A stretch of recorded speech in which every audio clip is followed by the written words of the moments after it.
The Great Hall of the Galactic Council stretched beyond what human eyes could see. Massive columns supported a ceiling that seemed to touch the stars themselves. Representatives from 800 different species sat in perfect rows, their various forms creating a living rainbow of galactic diversity. Ambassador Chen Wei walked through the center aisle, her simple black suit looking plain among the elaborate robes and biomechanical bodies around her. She was the first human to ever enter these sacred halls. The weight of representing her entire species pressed down on her shoulders, but she kept her head high and her steps steady. Elder Zephesian rose from the central platform. The ancient being's crystalline form caught the light and scattered it in patterns that hurt to look at directly. When he spoke, his voice echoed from every surface in the hall, translated instantly into thousands of languages. "We gather today to welcome the newest species to our great civilization," Zephesian announced. "The humans of Earth have shown remarkable progress in such a short time. They have built cities, created art, and reached for the stars, just as we all have done." Chen took her assigned seat in the newcomers section. Around her, she noticed how still everyone sat. No fidgeting, no whispered conversations, no signs of individual personality. It was like being in a room full of beautiful statues. "For 3,000 years, our council has maintained perfect peace across the galaxy," Zephesian continued. "Every species that joins us agrees to the same sacred bargain. We ask each new member to surrender the one trait that makes them dangerous to galactic harmony." Chen's translator device buzzed softly in her ear, converting the elder's words into simple English. She had studied this moment for months, but hearing it spoken aloud made it feel more real. "The Zalari people gave us their time crystals, removing their ability to manipulate temporal flows. The Vorlax surrendered their reality mathematics, preventing them from bending space to their will. The Threx merged their hive minds into our collective consciousness. Each sacrifice brought greater peace to all." Images appeared in the air above the platform, showing the history of each species' transformation. Chen watched as proud. Chaotic civilizations became calm. Ordered members of the galactic community, the changes looked peaceful, almost gentle, but something about them made her stomach turn. "Now we come to humanity," Zephesian said, turning his crystalline gaze toward Chen. "Your species possesses what our scientists call the chaos factor. Humans are unpredictable. They make choices that serve no logical purpose. They act on emotions instead of reason. They create disorder wherever they go." Murmurs of agreement rippled through the hall. Chen noticed how the other representatives nodded in perfect synchronization, like a wave flowing through the chamber. "This chaos factor is what allows humans to be creative, to innovate, to survive against impossible odds," the elder continued. "But it also makes them dangerous. Chaos spreads like a virus. It disrupts the careful balance we have built over millennia." Chen stood up slowly. "May I ask a question?" The hall fell silent. Zephesian's form flickered with surprise. Newcomers traditionally listen during their first council session. "I understand," Chen said. "But I'm curious about something. When you say these other species gave up their special abilities, did they have a choice?" "Of course they had a choice," Zephesian replied, though his voice carried a note of confusion. "All species choose to join our civilization voluntarily. And if they had chosen not to give up these abilities? If they had said no?" The silence stretched longer this time. Chen could feel hundreds of alien eyes staring at her. Finally, another elder, this one shaped like a floating metal sphere, spoke up. "No species has ever refused," it said in a voice like grinding gears. "The benefits of joining our civilization are obvious to any rational mind." Chen nodded thoughtfully. "I see. So everyone always says yes." "Always," Zephesian confirmed. "Now, let us proceed with the ceremony. We have developed a simple process to remove the chaos factor from human DNA. It is painless and permanent. Your children will be born as calm and rational as any galactic citizen."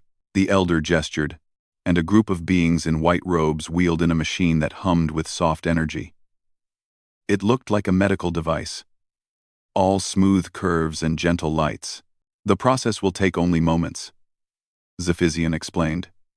You will remain yourself in every way, except for the random, destructive impulses that make humans so dangerous to galactic peace. You will think more clearly, feel more calmly, and find your place in the perfect order of our civilization. Chen stared at the machine. She thought about Earth, about the messy, chaotic, wonderful planet she had left behind. She thought about humans arguing and fighting and creating beautiful, terrible, amazing things. She thought about children laughing and lovers quarreling and artists breaking rules that no one had told them existed. This is not a request, another elder added helpfully. This is simply how things are done. Every species that joins the council agrees to this process. It has been this way for thousands of years. Chen looked around the hall one more time. She saw the perfect order, the synchronized movements, the complete absence of individual expression among the galactic representatives. They were all beautiful, all peaceful, all exactly the same in their perfect compliance. She walked slowly to the center of the platform where the machine waited. The white-robed technicians positioned themselves around the device, ready to begin the process that would make humanity safe for galactic civilization. Do you consent to the removal of your chaos factor? Zephysian asked formally. Chen Wei, representing the entire human species, looked up at the crystalline elder. She thought about everything humanity would gain by saying yes. Technology beyond imagination, protection from cosmic threats, membership in the greatest civilization in galactic history. Then she thought about everything they would lose. No, she said quietly. The word seemed to hang in the air like a foreign object.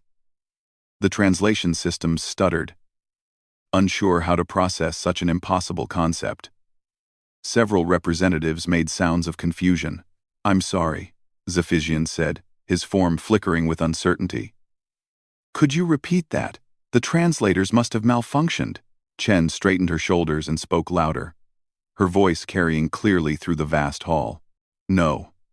Humanity refuses, and in that moment, the unthinkable happened in the halls of the Galactic Council. The silence that followed Chen's refusal lasted exactly 3 seconds. Then, the chamber erupted into chaos. Representatives began speaking at once in hundreds of different languages. The translation systems, overwhelmed by the sudden burst of communication, started producing feedback loops that sounded like electronic screaming. Several beings in the front rows clutched their heads as their logic processors tried to understand what had just happened. Elder Zephysian's crystalline form flashed through every color Chen had ever seen, and several she was pretty sure didn't exist on Earth. The other elders moved frantically around their platform, their various appendages and communication organs working furiously. Impossible. The metal sphere elder announced, its voice cutting through the noise. The translation error must be corrected immediately. The metal sphere elder announced, impossible. The metal sphere elder announced. The metal sphere elder announced. Chen remained standing in the center of the platform, her hands folded calmly in front of her. The chaos around her felt familiar and comforting, like being back home during a particularly exciting family dinner. There is no translation error, she said, speaking slowly and clearly. Humanity declines your offer. A representative from the Vorthak delegation, a being that looked like a cross between a tiger and a tree, stood up so quickly that it knocked over its chair. This violates 3,000 years of precedent. Every species accepts the bargain. But we're not every species, Chen replied. We're humans. And humans have this funny habit of making their own choices. Elder Zephysian finally managed to stabilize his color patterns back to something that didn't hurt to look at. Ambassador Chen, perhaps you do not understand the magnitude of what we are offering. Please, allow me to explain more clearly. The elder waved his hand, and the air above the platform filled with images. Chen saw vast cities floating among the stars, ships that could travel between galaxies in moments, technology that could heal any disease and solve any problem. This is what awaits humanity in galactic civilization, Zephysian said. Your people will never know hunger, war, or suffering again. You will have access to the combined knowledge of 800 species. Your children will inherit wonders beyond your wildest dreams. The images were beautiful, Chen had to admit. She could see why any species would want these things. The promise of ending all human problems was tempting beyond measure. That does sound nice, she said. But you're asking us to stop being human to get it. You would still be human, protested another elder, this one resembling a collection of floating geometric shapes. You would simply be better humans. Calmer, more rational. Free from the chaos that causes so much pain in your society. Chen smiled. See, that's where you don't understand us. The chaos isn't separate from humanity. It is humanity. Take away our ability to be unpredictable, to make crazy choices, to act on feelings instead of logic, and you don't have humans anymore. You have something else wearing human faces. The geometric elder's shapes rearranged themselves in what Chen guessed was confusion. But chaos causes suffering. Illogical decisions lead to conflict and pain. Yes, they do, Chen agreed. They also lead to love, art, discovery, and growth. Human children don't learn to walk by calculating the optimal muscle movements. They stumble and fall and get back up because something inside them refuses to accept staying down. That's chaos. And it's beautiful. The representatives were starting to calm down, though they kept staring at Chen like she was some kind of impossible mathematical equation. Several were taking notes on devices Chen couldn't identify. Elder Zephesian tried a different approach. Perhaps you need time to consider. We could offer additional benefits. Territory expansion rights for humanity. Leadership positions in the council. Access to technologies we normally reserve for senior species. You could give us the entire galaxy, Chen said. It wouldn't matter. We won't trade away what makes us human. But think of your children, pleaded a representative whose species looked like living liquid metal. Think of the peace they could know. Chen's expression softened. I am thinking of them. I want them to have the right to make their own mistakes, to fall in love with the wrong people, to create art that nobody understands, to ask questions that don't have answers. I want them to be gloriously, chaotically human. The metal sphere elder rotated rapidly, internal mechanisms whirring. This is unprecedented. In 3 millennia, no species has refused integration. Our models cannot account for this possibility. Maybe that's the problem with your models, Chen suggested. They don't account for the possibility that someone might choose chaos over order, freedom over safety. A new voice spoke from the upper galleries. Ambassador Thek of the Rigid Union, a species known for their absolute logical thinking, descended to the main floor. Thek looked like a walking crystal lattice. Every angle perfect and precise.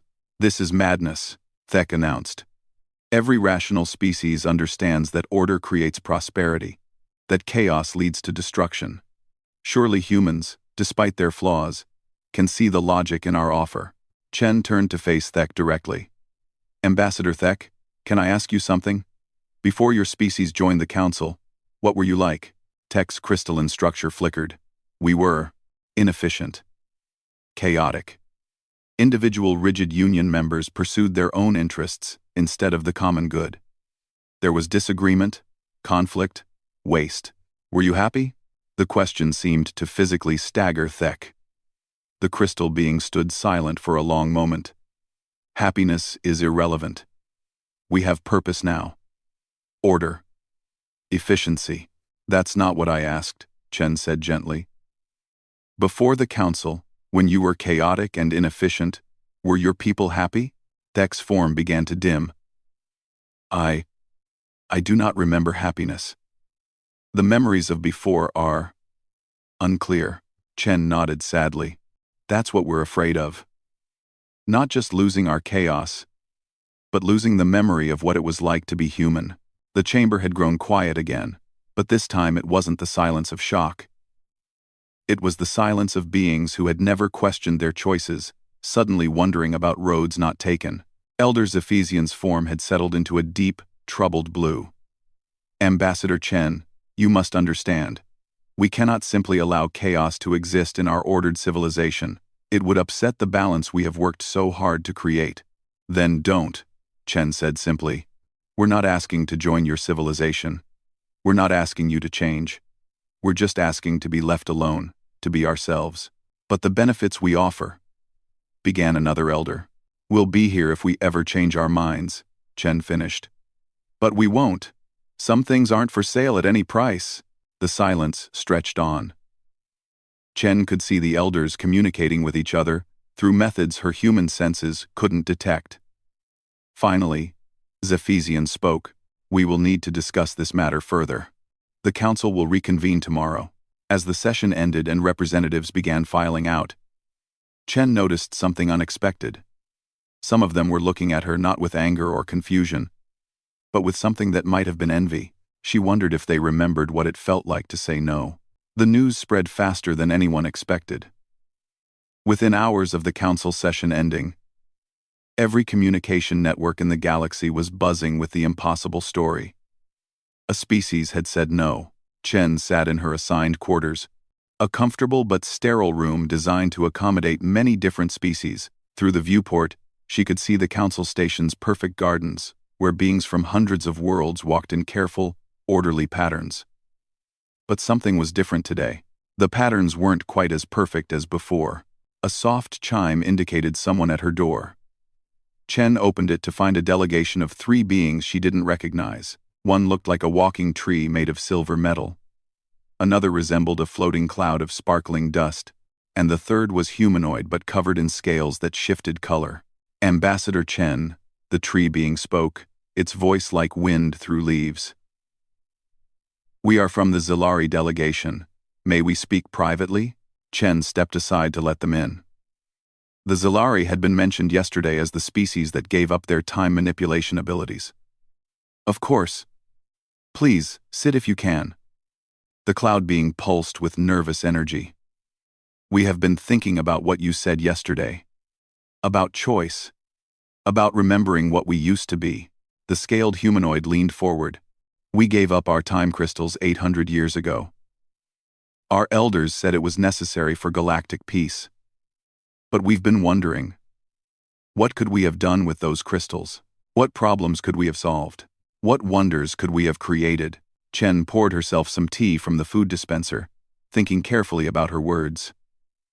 What do you remember about life before the council? The 3 Zilari looked at each other, the tree being spoke slowly. There was conflict sometimes, disagreements about how to use the crystals. Some Zilari wanted to explore the past, others the future. Some thought we should help other species, others believed we should focus on ourselves. That sounds chaotic, Chen observed. It was. The cloud being admitted. But it was also alive. We felt things strongly then. We argued because we cared about different outcomes. And now, the scaled Zilari's colors shifted to deep purple. Now we agree on everything. The council tells us what needs to be done, and we do it efficiently. There's no conflict, no waste, no confusion. The colors shifted to gray. There's also no excitement, no discovery, no surprise. Chen sipped her tea. Are you happy with that trade? Another long silence. Finally, the tree being whispered. We don't know. We can't remember what happiness felt like before. Before Chen could respond, her communication device started blinking urgently. She accepted the call to find Elder Zephysian's crystalline face filling the screen. Ambassador Chen, we need to speak immediately. There is a situation developing. What kind of situation? The kind that has never happened before, Zephysian said grimly. Please come to the emergency council chamber. Chen arrived to find the chamber in barely controlled chaos. Representatives were clustered in small groups, speaking in hushed, urgent voices. The perfect order of the previous day had completely vanished. Elder Zephysian materialized beside her, his form flickering with agitation. It's spreading, he said without preamble. What's spreading? Your refusal. The idea of saying no. 23 species have requested audiences to discuss reconsidering their integration status. The Vorlak delegation has locked themselves in their quarters and won't respond to communications. 3 different species have asked for details about their pre-council histories, information we stopped maintaining centuries ago. Chen looked around the chamber. Now that she knew what to look for, She could see it everywhere. Representatives who had sat in perfect silence yesterday were fidgeting, whispering, moving in ways that suggested individual thought rather than collective purpose. The Threx Collective has developed something unprecedented, Zephesian continued. Individual opinion differences. For the first time in 600 years, they're disagreeing with each other about whether their hive mind integration was beneficial. A commotion near the main entrance caught Chen's attention. A group of Vorthak representatives were arguing loudly with council security. She could hear fragments of their conversation through her translator. Want to understand what we gave up. Right to know our own history. Feeling something we can't name. One of the Vorthak broke away from the group and approached Chen directly. It was Ambassador Thek, but the precise crystal lattice structure looked somehow different. Less perfect. More organic. Human, Thek said, the word carrying an odd inflection. I have been experiencing something since yesterday. Something I believe you would call doubt. Chen studied the crystal being. What kind of doubt? I have been wondering if the feelings we experienced before integration were truly inefficient, or if they served purposes we no longer understand. I have been wondering if the happiness you asked about was worth the chaos it came with. Zephesian moved closer, his form radiating concern. Ambassador Thek, these thoughts are dangerous. They lead to instability, to conflict, to the breakdown of social order. Thek turned to face the elder, and Chen was surprised to see something like defiance in the crystal being's posture. Yes, they do. And for the first time in centuries, I find that possibility exciting rather than terrifying. Before Zephesian could respond, alarms began sounding throughout the station. The chamber's main display activated, showing feeds from across the galaxy. What Chen saw made her breath catch. Protests. On world after world, beings who hadn't questioned anything for generations were gathering in public spaces. They carried signs written in scripts Chen couldn't read, but her translator provided the meaning. Remember what we were. Give us back our chaos. We want to choose. Impossible, breathed another elder as the feeds continued. The Corvani haven't had a public demonstration in 4,000 years. The Tethys abolished the concept of protest when they joined us. The feeds showed more. Zilari scientists attempting to recreate time crystals from ancient diagrams. Vorlak mathematicians working frantically to remember their reality-bending equations. Even some Threx individuals physically separating from their collective nodes, trying to experience singular thought. You have to stop this, Zephesian said, turning to Chen with desperate urgency. Tell them it was a mistake. Tell them humanity chooses order over chaos. Chen walked to the center of the platform where she had stood yesterday. The chamber gradually fell silent, as beings turned to listen. I could do that, she said, her voice carrying clearly through the space. I could tell them that we've reconsidered. That we're willing to give up our humanity for the safety and prosperity you offer. Hope flickered in Zephesian's form. But it would be a lie, Chen continued. And apparently, humans aren't the only species that's tired of living lies. She gestured to the display showing the spreading protests. You built your perfect civilization by convincing people that giving up their essential nature was a small price to pay for peace. But you can't unknow what you've learned. You can't unsee what you've seen. The chamber erupted in arguments. Some representatives demanded immediate action to restore order. Others asked questions that hadn't been spoken in centuries. A few simply sat in stunned silence, overwhelmed by possibilities they had forgotten existed. Chen continued speaking through the noise. We didn't come here to destroy your civilization. We came to decline your invitation. But apparently, the idea that someone can say no is more dangerous to your system than we ever imagined. She paused, looking around the chamber at beings who were remembering what it felt like to think for themselves. Maybe that tells you something about your system. The alarms kept sounding. The protests kept spreading. And in the great halls of the Galactic Council, perfect order continued to crumble into beautiful, chaotic possibility. 3 days later, the galaxy was burning with revolution. Not literal fire, though there had been some of that too. What burned was the idea of freedom. Spreading from world to world, faster than the council could contain it. The carefully maintained order of 3,000 years was collapsing in real time. Chen stood in the emergency council chamber, watching the latest reports. The Zalari had successfully recreated their first-time crystal in 800 years. The Vorlak had managed to bend space around their home planet, creating a protective dimensional bubble.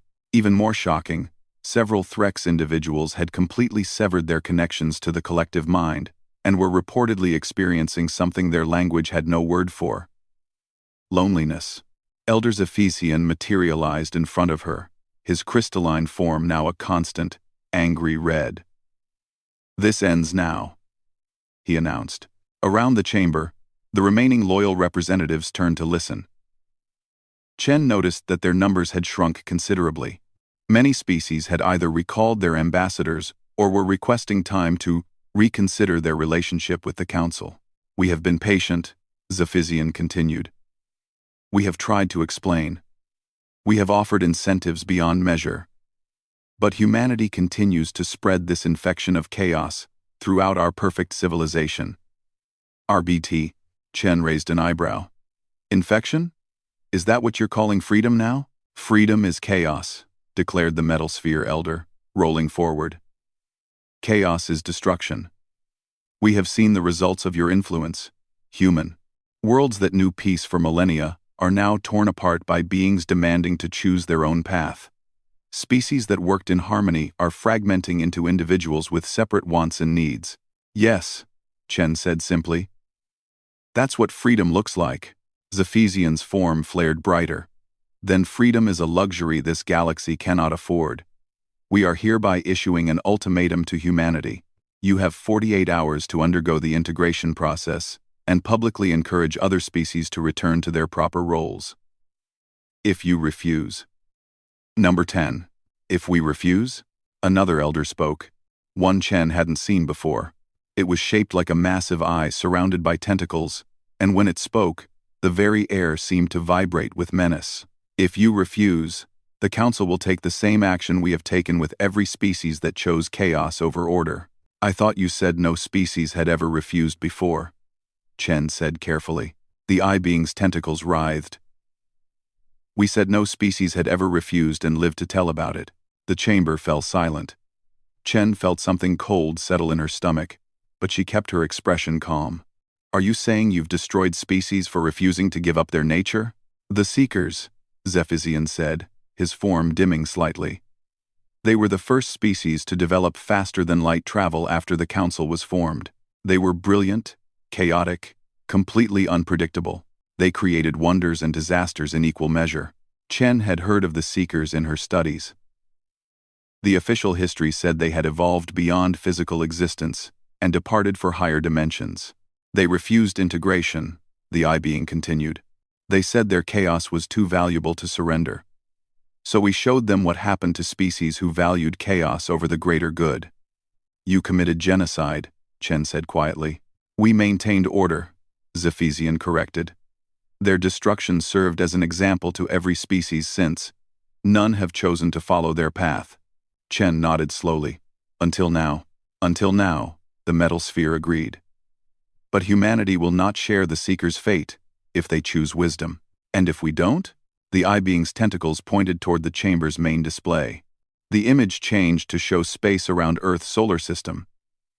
Massive ships emerged from hyperspace, more vessels than Chen had ever seen in one place. "The Council fleet was already in position. Our pacification force has surrounded your home system," Zephesian announced. "They carry weapons that can sterilize entire planets in moments. Your species has 47 hours and 33 minutes to comply." Chen stared at the display. Earth looked so small and fragile among all those warships.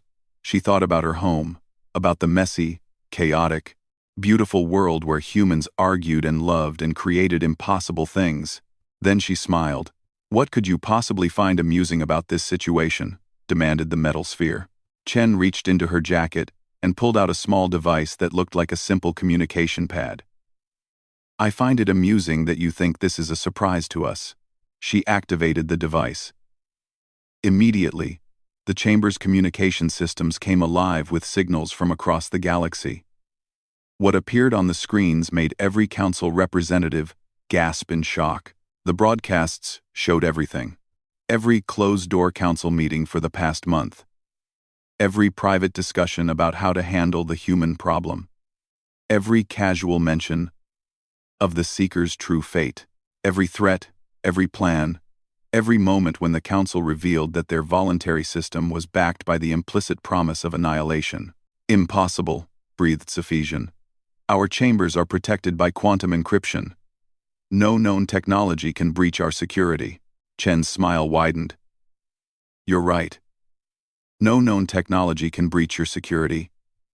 But you never counted on unknown technology. See, humans have this really annoying habit of inventing things that shouldn't be possible. She gestured to the broadcasts, which were now playing on every communication system in the galaxy. We've been recording everything since I arrived. Every species that trusted you. Every being that believed your promises of voluntary cooperation. They're all learning the truth right now. The I-being's tentacles lashed furiously. You have doomed your species for nothing. The galaxy will see that we were right to maintain order. But the reports coming in told a different story. Species after species was responding to the broadcasts not with horror at human deception, but with rage at council lies. The revolution that had started with scattered protests was becoming a coordinated rebellion. You made one crucial mistake, Chen said, watching as the display showed ships leaving council space. You assumed that beings who had been oppressed for centuries would take your side against someone offering them freedom. Admiral Correx of the council fleet appeared on the communication screen, his amphibious features grim with purpose. Elder Zephesian, we have a problem. Long-range sensors are detecting massive fleet movements throughout the galaxy. Multiple species are moving warships toward the human system. To help us destroy them? Zephesian asked hopefully. Corex's expression grew more troubled. No, Elder. They appear to be moving to protect the humans. Chen felt tears sting her eyes as she watched the display.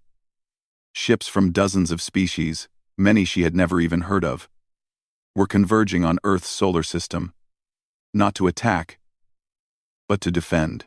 Species that had been forced to give up their essential nature were choosing to risk everything to protect the one species that had refused to give up theirs. This is madness, the metal sphere declared. They're choosing chaos over order, conflict over peace. They're choosing freedom over slavery, Chen corrected. Even if they can barely remember what freedom feels like.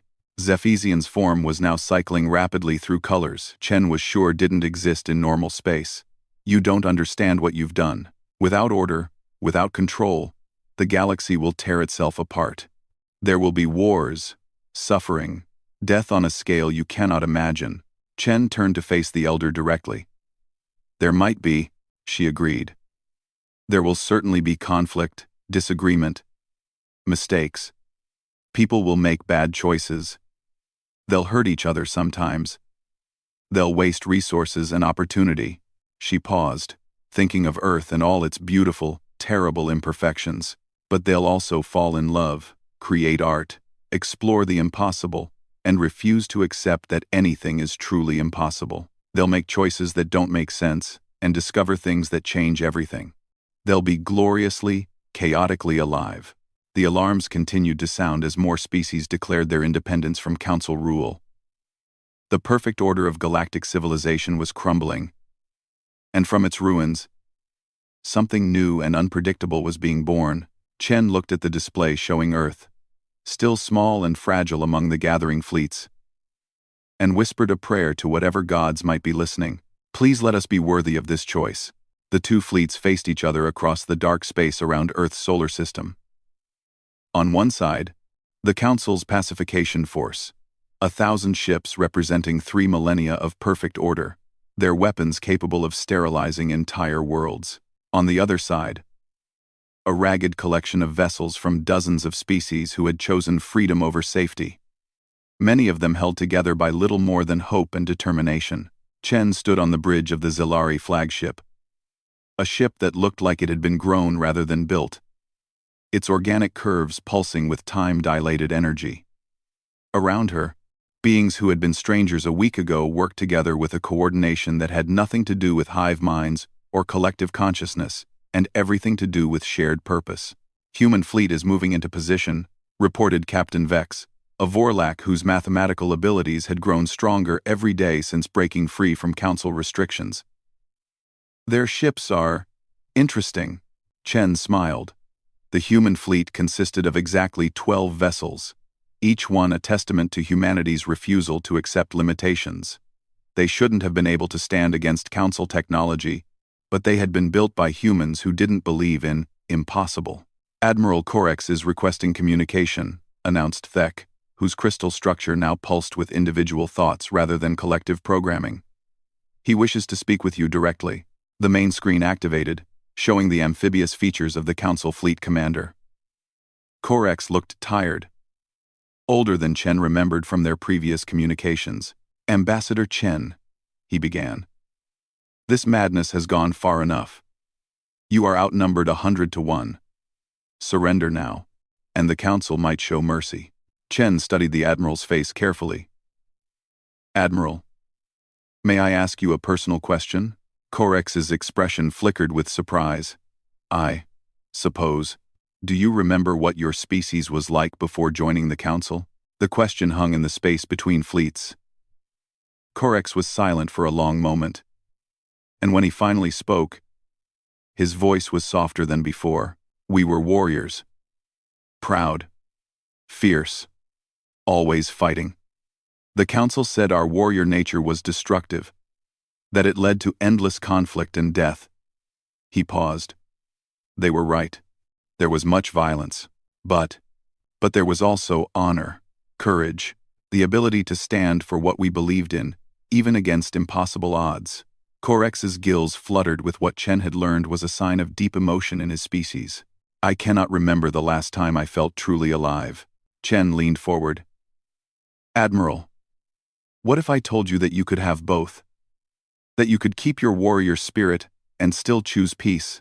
That honor doesn't require violence, but it does require the freedom to choose. Before Corex could respond, another voice cut through the communication channel. Elder Zephysian appeared on split screen, his crystalline form blazing with angry light. Enough of this psychological manipulation, he declared. Admiral Corex, you have your orders. Destroy the rebels and pacify the human system. Corex straightened, his military bearing returning. Understood, Elder. All ships, prepare for. He stopped. Through the bridge windows, something impossible was happening. Ships were moving between the fleets, but not in attack formations. Council vessels were crossing the invisible line that separated order from chaos, their crews abandoning their positions to join the rebellion. What is the meaning of this? Zephysian's voice crackled with electronic fury. Captain Urel of the Council destroyer Harmony appeared on another communication channel. Her species resembled walking flowers, and her voice held the musical quality of wind through petals. Elder Zephysian, my crew has voted. We choose to remember what we were before the Council made us forget. More ships followed. The crew of the Council battlecruiser Serenity announced they were tired of enforcing peace through fear. The officers of the dreadnought Unity declared that true unity could only come from voluntary cooperation, not forced compliance. Chen watched in amazement as nearly half the Council fleet switched sides. Admiral Corex stared at his tactical display in disbelief as his perfect military formation dissolved into chaos. This is treason, Zephysian raged. You are all traitors to galactic civilization. No, said a new voice. Chen turned to see Ambassador Thek floating in the center of the bridge, the crystal being's structure now pulsing with colors that spoke of individual thought and choice. We are choosing to be citizens of a new kind of civilization, one based on freedom rather than fear. Chen made a decision. She opened a general communication channel that would reach every ship in both fleets. This is Ambassador Chen Wei of Earth, she announced. I want to make something clear to everyone listening. This was never about destroying the Council or forcing change on anyone who didn't want it. This was about the right to exist as we are. Her words reached thousands of beings across hundreds of ships. We're not here to impose chaos on those who prefer order. We're here to defend the idea that both can exist, that a galaxy is big enough for species who choose differently. She gestured toward Earth, visible as a small blue dot in the distance. Humanity refuses to give up what makes us human. But we don't ask anyone else to become like us. We just ask for the right to be ourselves, and for others to have that same right. Admiral Korex appeared on screen again, but this time his entire command crew was visible behind him. They were talking among themselves in voices too low for the translator to catch. But Chen could see the animation in their movements. For the first time in centuries, they were debating, disagreeing, thinking as individuals. Elder Zephysian, Korex said finally, my crew has made their choice. We will not fire on beings who are simply trying to be free.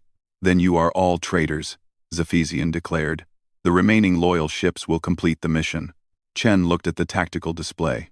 About 500 council ships remained under Elder control, still more than enough to destroy both Earth and the rebel fleet. But something was happening among those ships too. Internal communications were lighting up as crews argued with their commanders, as individuals awakened to choice for the first time in millennia. What happened next surprised everyone, including Chen. They hung in space, weapons powered down, crews apparently paralyzed by the possibility of choice. They can't do it, Captain Vex observed with wonder. Even the ones still loyal to the Council can't bring themselves to destroy species who are choosing freedom. Elder Zephysian's form appeared one final time, but now he seemed smaller somehow, dimmed by the weight of failure. This is the end of galactic civilization as we know it, he said quietly. Without order, without control, there will be chaos, wars, suffering, the collapse of everything we built. Chen felt the weight of responsibility settle on her shoulders. Maybe, she agreed, but maybe there will also be wonders we never imagined. Discovery, growth, the chance for every species to become what they truly want to be. The standoff lasted 3 more hours. Not because anyone was waiting for military advantage, but because beings who had followed orders for centuries were learning how to make choices. In the end, there was no battle, no dramatic final confrontation. There was just the gradual recognition that the old ways were ending and something new was beginning. The Treaty of Free Worlds was signed 6 months later in a converted council chamber that had been transformed into a place where representatives could argue, disagree, and find compromise without surrendering their essential nature. The Zilari used their restored time crystals to help coordinate communications across vast distances. The Vorlak bent space to create meeting grounds where physics worked differently for different species' comfort. Chen stood in the new chamber, watching as Ambassador Thek debated with a Threx individual about resource allocation. They were arguing passionately, neither giving ground, both clearly enjoying the conflict.